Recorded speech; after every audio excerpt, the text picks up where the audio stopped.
Mwendi anko kiri kitya obulamu bulungi nyongera bw'obulaba ebina tabu iPhone wali mu budde ebijaketi ebyakabi mu budde bikimutalatibu.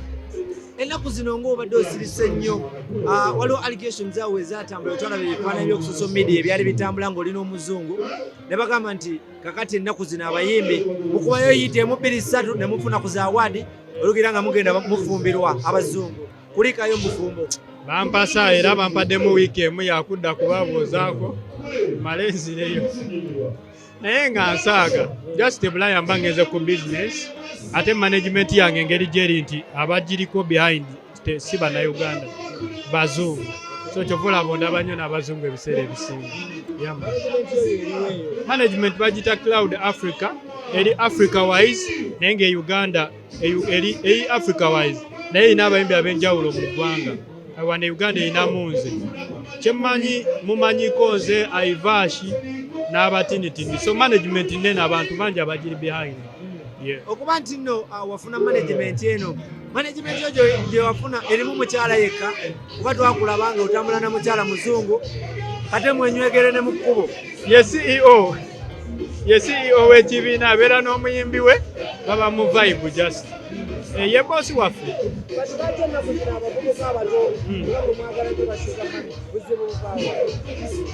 abavubuka nga ffe twaganye bashugama mwana abawala abato bawuuba bamalako emirembe mwana batamamuko bagala nnyo ssente ate bwakulaba ng'okubyemu ku kayiiti abamanyi oziina ziwera okitegeera so ne weesanga nga abavubuka abasinga baddukidde eri kubanga abasinga baba banoonya kuba bulungi sugar mami waba alina akajja koyina lwaki omala obudde bwo omwana omuto agenda okumalira obudde nga akajja kali eri. Tugambe nti ogenzeko musical break oba ekiddako kyotalina kubanga omwaka oguwedde wakuba abaana awadi zotwalemu kwemu naye guno omwaka tulaba osirise nnyo buzibu ki? Sikendeezangako peesi yange yakuta music kuva dda nte ennyimba 2-3 omwaka just nti wenafuna breakthrough neddayo n'ekima endala naye nga kyalingawo ekityo even before nga sinakuba hivi yanjagala nnyo okutambulira ku kintu kyensobola okuhandolinga tekingasa kuta nnyimba 10 nga so azihandolinga oba obusobozi sibuyina so kisingako nentaakamu akamu naye nga nsobola okukahandolinga so kuno okusirikamu mbadde nagenda kusoma mbadde sirimu mu ggwanga neyongerayo okusoma music okwongera okususaako waneno wendi.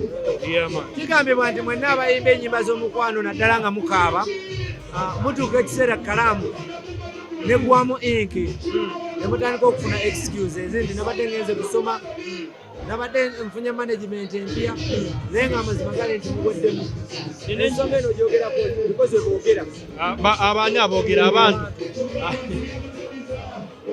abantu gwe boogera naye tubaaniriza peni n'ekitabo bya layisi peni ya 5 ekitabo kya 10 ye asoogezaako ayogera yenna asoogezaako n'awandiika mwana watu si bwe kiri music waffe wanjawulo omuko ku music w'abantu abalala yeetaaga obudde bungi yeetaaga ne time nnyingi okukola budde ki obungi bwe yeetaaga oluyimba nga lwemba nkubye si lwe luyimba olugenda okera ku makya oluteekeyo leero enkya lufuukirewo hit kyetaagamu omuntu odduwa obudde awulirize ategere ebiki byeyogerako asobole okuandastandinga oluyimba so abantu ekibaleetera okwogera bwekityo it's because neyogerako nze personal nga nze peer pressure tenkolako ntambulira ku peesi na busobozi bwange muganda wange sigenda kubba olwokuba abantu badimandinga music nja kukola ekitini kyemba nsobodde naye nga mbawadde ekirungi okitegeera so kati omuntu bwavaayo n'agamba mbu peni etuuka nezisanguka atandika okwekwasa mbu tuddayo okusoma mwana twagala kuyimusa ku industry abantu baffe bo banyumira okutulaba nga buli kanaku tuyimbira wano bo tekibasanyusa kati nga we nabadde ku BBC 1 extra tekibasanyusa kulaba Liam ng'ali ku BB 1 extra tekibasanyusa kulaba Liam ng'ali ku Spotify list. Kiki kyolaba ekibula mu music industry ekyo kyemugamba nti mwagala okusetula nga babaddewo over like 20-30 years mu industry kibalemye okukola ekyemugenda okukola ebbanga ettinize lyenyimbidde nkikoze kuba olaba ennyimba ze n'akayimba nfeaturinze ku Spotify yafulumya listi y'abayimbi towards 2023 mu East Africa e Uganda nga nze zekaliko bwogwa I've been nominated for international awards nyimbi international shows ezisuka mu 12 mu ggwanga limu. So nze ndowooza ekibula mu music waffe waliwo professionalism, talent yokka temala. Goge mazima talent yokka temala. Osobola okuba ng'oyimba nnyo naye olina okuddayoko n'oyongerako kubanga okumanya tekuggwayo.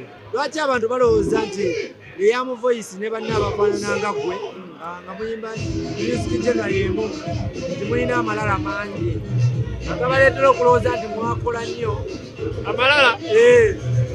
amalala g'olumu galina okubeerawo muganda wange kubanga tomanyi baana abo ngeri gye batobamu muganda wange. Nze nga nze personally blood besides music bintu bingi byentoba nabo okitegeera. Tomanya muntu gyayise pain na biki byasaddaase kutuukawo waali. So muntu oluusi bw'avimbamu omuleka mwana kubanga twerekereza kinene muganda wange. Tusuula enjala, tusiiba enjala, tukola biki.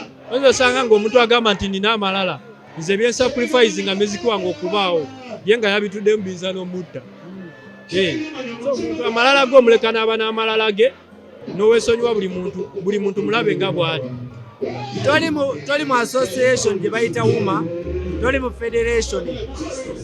Ssebo gwe oyimbira Bulaaya oba be bakola by'otategeera? Nze ndi Munnayuganda, WUMA ngirimu era nagirimu even before nga Madamu Sophie akyagikwasaganya nga chairman Sophie Go nagirimu WUMA kuva eyo nagirimu. Federation yo sinaba kuba nga ngijoyininga kubanga njagala kukola research kweyongera kumanya okitegeera ntegere kyenagambye okumanya tekuggwayo. Kale ebisinga mbiwuliramu mmwe bannamawulire federation sinaba kutuuka kumanya kituufu kiki kigenda mu maaso. Federation kikyegenda kukola kigenda kunyambira ng'omuyimbi. So njagala ntekinga obudde bwange mba meetingeko aba federation mmanye ekigendererwa kiki. Tomanya kubanga ebigendererwa byokka bye nakawulirako bye bakola ng'omuyimbi tubyetaaga ffenna okitegeera. Buli muyimbi yandyagadde okufuna sente mu music we, buli muyimbi yandyagadde okufuna ebyakabi mu ndogo we. So fa bye nakawulirako nze nga mbeezi oba erimu omulamwa. So ngenda kwongera okukola research kuyo manye oba njoyininga oba step aside. Nga nkumaliriza nkuta kikyolika essaawa zino kubanga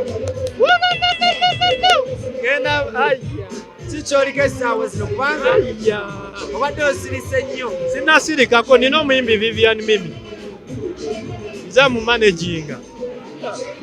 Oli bakumanaginga ate nawe managinga. Subhanallah agohati wallahi ya muyimbi wange. Baina nze we mbasiyimba mbeera nyambako talents endala mbeera sisirise busirisi n'abaana abalala obawako platform n'olaba ensi ezabaliriza kyenkanaki. Banga lino zooka ab'omukwano ono omuyamba kullo oba omuyamba because oyagala kumulipulesinga n'abazze bakulumya omutima. Era ng'omuntu mwagala kubanga muganda wange bye tuyisemu mu ensi yatuuka neetugatta ne tufuka baaluganda ate si yeyeye kamundabye nga nyamba n'abayimbi abalala. So nze sirina kigendererwa, I just help talent. Naye ye ng'omuntu just tulina enkolagana ey'enjawulo nti twemanyi besides music twemanyi ng'oggyeko music. So muyamba nti nyamba bwa Luganda.